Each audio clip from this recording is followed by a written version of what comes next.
Request you to come by the book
and the people around me also understand what they're going into.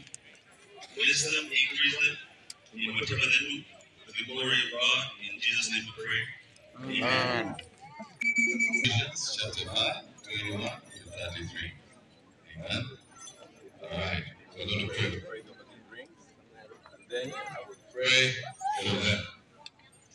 Father, thank you for this day, for these rings that are a symbol of an inward and an outward expression of love. I pray that as they shall wear these rings and exchange them, that Lord, your grace shall abound on them and be with them, for we set them apart, consecrate for your purpose and for your glory.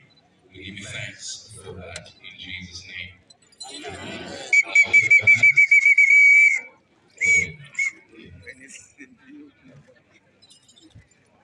Father in heaven, we give thanks to you, Roy and Pursuit. Thank you that this is the day that you greet and rejoice and are glad in it. And as your children honor you this day, your word says the day that I will honor them. And so, Lord, we choose to honor you in this moment by celebrating for your kindness and for your mercies in all these things. Now may the God of all peace, who through the blood of the eternal covenant brought back from the dead, the great shepherd of the sheep, our Lord Jesus, equip you all with everything good to live in a blissful, happy, thriving marriage. May you work in your hearts everything that pleases him, that in him and with him and through him you bring glory and honor to his name. May the Lord indeed bless you, the Lord keep you, the The Lord make his face to shine upon you. And the Lord be The Lord turn his face towards you. and the Lord give you peace. In Jesus' name.